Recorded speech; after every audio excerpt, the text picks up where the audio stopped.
Good morning, everyone. Thanks a million for joining us for what is Zevo Health's final webinar of 2019. My name is Cooke. I am Business Development Manager for Zevo Health, and this morning I'm joined with my colleague Davina Ramkissoon, who is Health and Wellness Director for the company. So the agenda for this morning, we're going to be, I suppose, really because we're coming into the final month of the year, we thought it would be nice to do a recap on 2019. Then what we might do is look at the workplace wellness trends for 2020 and then talk a little bit more about a roadmap to workplace wellness. So really kind of what we've seen that has been successful in organizations. And we're going to then do a frequently asked questions section from 2019. So really the most asked questions from companies and clients that we've experienced over the last 11 months. So starting off, Davina, why don't we not have a little bit of a chat about 2019 and the trends that you experienced within the organisations you were working with? Definitely. So for us and the wellbeing industry in general, one of the biggest trends that we've seen is this huge push on mental health. It's moving away from this attitude of let's look at it as a presenteeism or absenteeism issue, as a health issue, and let's look more towards it being as something that we can support, that we can help protect mental health. And from that we see a lot of mental health champion training going on, or mental health first aid training, as well as mental health charters being written up by organisations.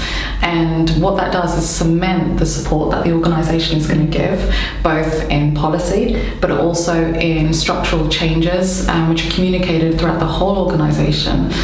So it sets the expectation for the employee to understand if they experience a mental health condition, how will they be supported, and then for colleagues to understand better how to support their colleagues who are experiencing mental health. So it's really about just going another level, breaking down this stigma, which all organisations are continuously working towards, but doing it in a more structured and supportive manner. So that would have been one of the significant changes that we would have seen in 2019 and one of the focus areas. To touch briefly on the second would be the technology piece. So we're moving away from this work-life balance to work-life integration, because we're seeing companies have global footprints. There are offices all around the world, and if there are any follow the sun models, you'll experience yourself if you're in this, that as you're starting to wind down and shut off, your perhaps American offices are starting to wake up, the pings are starting to come through around 4:30, and that extends your working day in essence. So the sensation now is looking at not about perhaps creating separate distinctions between work and home, but it's about understanding that there's a continuum, and now with technology we need to find a different way of integrating them together, because we're still going to check our emails in the evening if we're aware that certain projects are coming through, if we're aware that certain requests are coming through from different offices, and it just feeds into that sensation of being always on, which is apparent in society today anyways, but it's definitely evident within the workforce and the way we work. So work is changing, and maybe we don't have the processes in place to really understand how that's impacting well-being.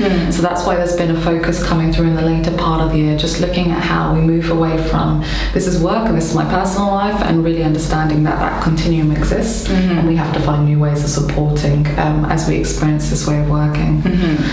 So that's been really interesting, both personally and seeing our clients go through that process as well. And also just understanding that does have an impact on mental health as well. So that perhaps anxiety of when you're waking up in the morning, what is the first thing you're doing? Are you checking your emails? Or, is it, other people might be looking at their Instagram, but what we're hearing a lot now is that it's what's landing in my inbox as soon as I'm waking up, what am I seeing, and last thing at night when I'm going to bed, what is the last thing that I'm checking.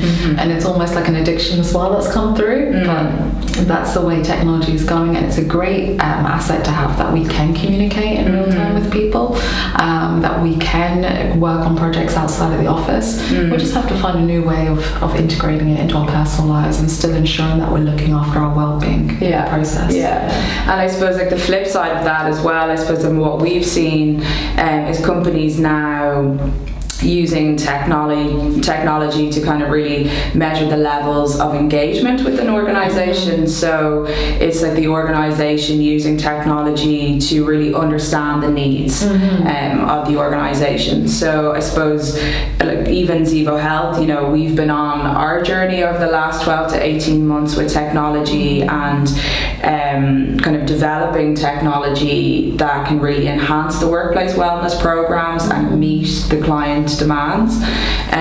You know, for example, our latest technology, Zevo Connect, and for those of you listening that aren't really aware of the technology, it's an online employee engagement platform.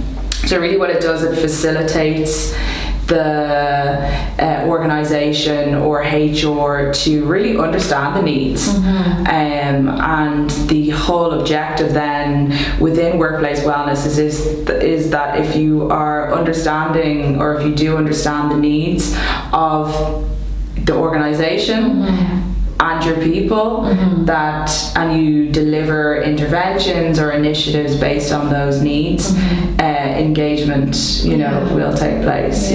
So it's technology it's such a space that we need to, that's growing, it's expanding, companies are being so innovative with it, but then there's the flip side of it as well. So it's and it's really important as well to understand that you could have, you know, one department that's thriving in the organization and their well-being seems to be exceptional, and you'll have other pockets where that isn't the same. And it's really interesting, I find anyways, to go, well, what's happening in that department that isn't happening in another department in the organization? And I think that's one of the things that we've been able to drill down and look at with that data that we get, is to understand the differences. And this also comes back to, you know, what are the work demands and workplace stresses specific to each department. So that's important to recognise as well. But we'll talk about No, it's true. And it's also, I suppose, like what you said, let's say companies actually adopting tools like an employee engagement platform, you know, so that they can reach, you know, if there's remote workers, you know, where there is multiple teams, departments, locations, and the needs of those individuals differ, you know, so great. And then just lastly, the last thing that's come through for 2019 focus is that piece on diversity and inclusion. And we've already had a webinar earlier in the year, but it's just so important when you're thinking about how you interact with your work, because that old notion of, you know, you compartmentalize whatever's going on at home or in your personal life, you don't bring it to work, but that's not necessarily possible. So to get the best out of ourselves, we need to bring our whole selves to work, and we need to be in an environment where we're supported to do that, and so that we can express ourselves fully. We can perhaps have these difficult conversations with colleagues when there's differences of opinions, that we're able to discuss setbacks, that we're able to see differences of opinions. And the research shows as well, you know, diverse teams have higher outcomes, and the teams that discuss, you know, the setbacks, they bounce back. So it's changing that vulnerability piece to saying we need to have these conversations and we need to address it because it makes us stronger. So that's been a really powerful piece, empowering piece that's come through. And in essence, when you look at the three focus areas, they all complement one another, but each does require its own kind of standing and policy to really put that structure in and see what changes are available to the organisation to make at this moment in time. Great. Well, I suppose now that we have done our quick recap on 2019, why don't we not look to 2020 and have your input into the trends coming down the line for the year ahead? Yeah, so for the year ahead, it's going to be a lot more change in many areas, because where we've traditionally looked at health and wellness programs, they would have been maybe a one-size-fits-all. We're looking at maybe putting in generic interventions to give people opportunities to exercise, to eat better. But really what we need to be looking at, and I touched upon it earlier, is really understanding how the work that an individual does, how it impacts their well-being. Are there seasonal stresses associated to the job? What are the resources that that individual or team have? And really understanding how the work cycle impacts and the work stresses contribute towards the overall well-being. So we don't see health and well-being as separate to the organisation, but we see how the work has an influence on the overall well-being of that person. And that really ties into the next piece, which is looking at collaboration. So traditionally, HR departments would own and deliver on the wellbeing programs, but really what we need to see now is that joint accountability. So for HR, they're going to be the ones making the decisions, or the ones able to implement the changes, but it needs contribution from all the various stakeholders, and it needs employees to kind of gather their voices and to communicate their needs as well, because if they don't have that piece of information, it can be really easy to implement a wellbeing program that isn't suitable for the needs of the people there. And so that's why it's that really emphasis now is on mutual accountability and saying, okay, we're all responsible for our well-being. We all have input that we can put into the program, and how do we communicate that? So opening up those channels will allow for collaboration, deeper collaboration to happen. But then one of the indirect effects of it is that we create a stronger community. So community and social support is by far, one of the biggest indicators of resilience. But also, as we're seeing, loneliness is a huge determinant on mental health, and we see that more so in the aging population. But when we're considering the diversity of our workforce at the moment, we understand that people move for promotions. It might move them outside of their natural, support network.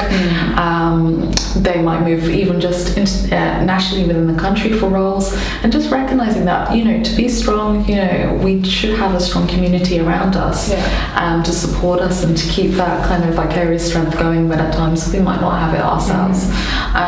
So it's moving more towards that prevention piece, and how that social support, community support is really imperative in achieving that.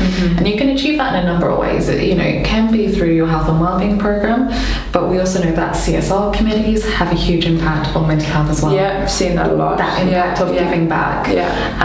So looking at ways outside of the box in which we can create community and bring people together, because I guess coming back to technology, we are in many ways connected, much more, but on the human level, are we connected? If you're in an office and you're sat next to someone and they're pinging you when they can help and no one wants to, those things we have to address as well. And sometimes when we go into organizations, they'll say, I don't actually know anyone in that department, but I send them work, or they support me in my work. Or sometimes they're on the same team. And so if you are stressed, our basic reaction is to reach out to the person next to us, not to pick up the phone and call a GP necessarily. So that's why figuring out what's happening within the teams is a huge preventative measure, and why teamwork is not something wishy-washy, but it's a real strength to look at and to develop. And the culture of an organisation is always going to change as people leave and as people come. So you'll have in that, your maintainers of the culture, and that'll be supported by your values, your mission statement, and all the other structural support that you have around the organisation. But it's also interesting to recognise that as you implement health and wellbeing programs or policy changes, it's going to have an impact on the culture. and just seeing that as a little bit flexible, seeing as that there might be some people who will be really ready for it and will want to get involved and see this as amazing, and other people who will maybe take a little bit of time to get to that point. And it's not about being disheartened, it's just about understanding that there's a process of change and we all deal with change differently. But also understanding that we might be trying to undo maybe 20 or 30 years of learning for some people. And those behaviours and those coping mechanisms would have kept them safe for a while. And that so there can naturally be, it's a natural reaction to be resistant to that. We're all kind of resistant to change in some shape or form. But I think a lot of the points that you've touched on there kind of really leads nicely into kind of the next topic for this morning is the workplace wellness roadmap. So if you really want to enhance the culture of workplace wellness, or I suppose workplace wellness into the culture of the organisation, you kind of need to know how you're going to get there.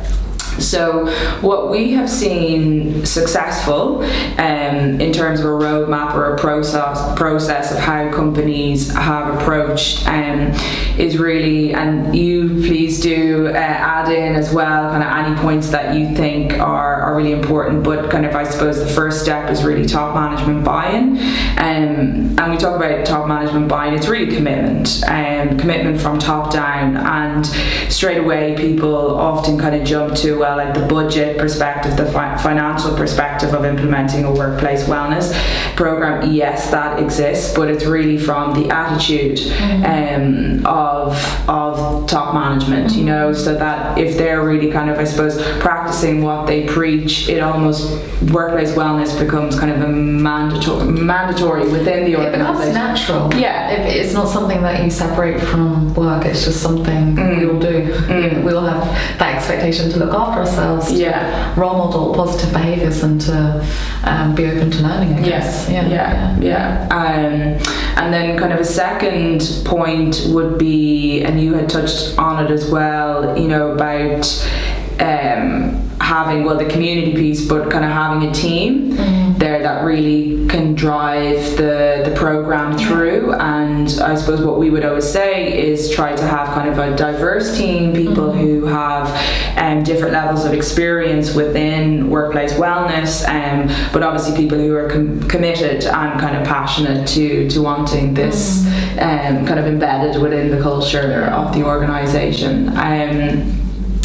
A third point then, which is, I suppose, what we would see so important to the success of a workplace wellness program is the research phase. And often companies tend to skip this part and go straight into implementing interventions, kind of maybe more of a spray and pray approach, and they ask, people aren't really getting involved, or people really aren't getting engaged, and why not? But it's like, well, are you actually delivering interventions or initiatives based on the needs of the organisation? So kind of what, in terms of research, what have you seen successful in companies from this year? Or so the research phase has been really important for us because it helps us to understand, coming back to what is each department experiencing, what are the significant and specific stresses to each department, hearing their voices, because that's a huge part of it. People want to be heard, and then once we've gone through the focus groups and the quantitative research, and we've presented that back, not only to perhaps the board of directors or HR department, but also to the employees who contributed, they can see the meaning behind what is being implemented and why, and that also sets the expectation from that point to say, this is yours. Come and let us know what you need. And where we can, we'll implement those changes. Stress is apparent in every role. And we've seen this year the World Health Organization has termed burnout as an occupational phenomenon, and they're looking at ways to prevent it.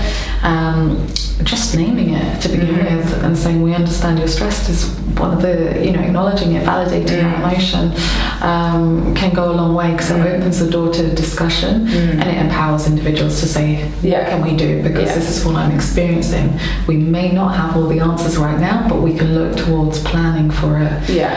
So it occurs less and less. And I think that comes back to that vulnerability piece, where people have been perhaps hesitant to raise their concerns in work around their emotional and mental health, for fear or feeling as if they can't do their role. That perspective needs to change and give people the opportunity to say, I'm struggling, and what do we do? No, absolutely. And I suppose like with the research phase is it's a great opportunity, or the kind of optimum time for an organisation to really communicate what they're trying to achieve to the organisation and the employees. Because if you bring your employees on the journey and really involve them in the process of, look, this is what we're doing, this is what we want to achieve, and these are the kind of the goals and objectives, and this is where we want the whole kind of organisation to go in terms of workplace wellness. Kind of that research phase is kind of a great opportunity to kind of start that process. And then I suppose really it's, once you have the research done, well, that's kind of the biggest part of the puzzle, and you use that data to formulate the strategy or create the strategy of your workplace wellness program. So kind of setting the goals and objectives, what you want to achieve, and then looking at the interventions that are going to be necessary for the organisation. And I'd say just the last point then, for the one of the concerns that we've had is, what is the return of investment? And employees are really looking for that hard metric, and we have seen it in some research papers. But what the trend is kind of how we're repositioning it in the wellbeing industry is looking at what's the value, what is the return of value here? Because how do we measure community, culture, stronger teams? You'll still have absenteeism and health metrics that you'll gather, but it's really understanding what is the impact of delivering a mental health training, perhaps at the beginning of the year, and seeing how that trickles through for the next 12 months, and then how that changes the culture, and how you get to less crisis intervention and you have more proactive and health promotion intervention, and how that delays or protects individuals' mental health. How it delays the onset of mental health issues, because an individual is able to come and speak to their manager prior to getting to that crisis point. And that's harder to measure, but it will come through perhaps in employee satisfaction measures, the connect piece. It'll give you an indication of what the worth is of implementing this program. And I'd say the really important thing is then to not discount the qualitative feedback that you get as well. God, we could dive deep into like a conversation, could really continue. But so I suppose we're getting back to our workplace wellness roadmap. So we touched the first point, top management buy-in. The second point is creating a team to kind of drive it through the organisation. The third is conducting research and communicating what you're trying to achieve to the organisation, using then that information to go on to the next point, which is developing your strategy. And then I suppose it's, once you have that, it's about implementation. So implementing a workplace wellness program, what have you seen as kind of the challenges? Because I suppose it's quite clear to think, okay, well, you have your plan, let's go about implementing it, and maybe the activities that you're going to have planned out for the next quarter, and for the calendar, let's say for the next 12 months. So what would you see maybe as some challenges that companies come up against with implementing?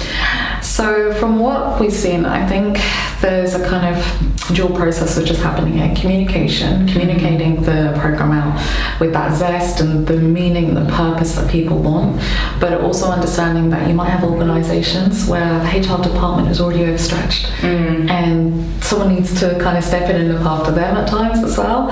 So that's why it's important to have all the stakeholders involved in that program and not just relying on any one department to own it, to deliver it, and to be responsible for it. So when we have a shared responsibility, that is the best approach, and it helps filter the information down through the teams so it reaches everyone. I think one of the second challenge I've seen is setting the expectations. So we see a lot of great training going out, really good initiatives trying to get individuals and teams engaged. And one of the stresses that they come up against is, if I attend this, it's going to add to my workload. So we need to find that balance there to say, this is really good for your well-being, you should attend it, and the expectation is that you don't need to stay later to be able to finish off your work. You know, we're all attending this, so the whole team can attend and no one feels guilty that they're attending and someone else isn't attending. So that expectation piece is really important as well. And then as well, I suppose, for the kind of really the measuring how the implementation process has gone, what we found very useful is kind of measuring on an ongoing basis. So like we would go into organizations on a quarterly basis, look at what has worked over the last 3 months and what has not worked, and then really kind of to revise and review what they have planned for the next kind of quarter in the program, and kind of tweak it. Little pulse surveys gives you that real-time feedback, and it allows you to pivot on the approach should there be any organizational changes which are creating stress, or if there are new additions to the program that they want to have included. So an example would be, at the moment we've got maybe 12-month programs laid out for some clients, and then others are saying to us, well, what can we do for our new hires coming through? And so then we develop our training out for the new hires, and that could be something around resilience and stress triggers and awareness training. But once you've got that in place, then you look at what could be implemented elsewhere. So moving with the organisation's pace that is right for them. Brilliant. So we had then from kind of strategy and then to implementation and then to really measuring what's happening, and then I suppose the final point really in a workplace wellness, the roadmap, the process is really to review, revise and repeat. And enjoy it as well. Because, exactly. Fun is a huge element of well-being. Huge element. So brilliant. So I suppose we've covered a lot this morning, and we have time for just one or two kind of frequently asked questions. So I'm going to kind of pick the main one that came up this year, which was around remote workers. So a lot of the companies that we were dealing with say, well, we want to implement a workplace wellness program, but we have a lot of remote workers. So how do you really include them in the program? So I suppose what we're seeing companies kind of use as a solution is something like an app, like the Zevo Health application, because it really, well, I suppose if you with companies like that and you've been working kind of one-on-one, how have you seen like the app benefit remote workers? So the biggest thing that we've seen is it stops that them and us feeling. So that everyone's getting the same information at their hands, and then we can build that community piece around it. So you can create chat functions inside of it. You can challenge like your directors. Which brings the fun back into it. Exactly. So it's that inclusion piece is a huge motivational piece as well, to know that I'm being valued. So that has increased the accessibility to what do I need to do to look after myself if I can't attend the seminar that's happening in head office. Well, there's maybe a course that I can link in with, or there are little what we call health coaches corner videos, which are 3 to 5 minute videos and just give you a bit of information there and then. So that's what I've seen that has been really fruitful. And then when you are linking in on emails, and it's a talking point as well. Yeah. So if you have any questions on any of the topics that we've spoken about this morning, we would absolutely love to hear from you. So please do contact us at hello@zevohealth.com. But for now, wishing you the best coming into the end of the year, and looking forward to keeping the conversation going for 2020.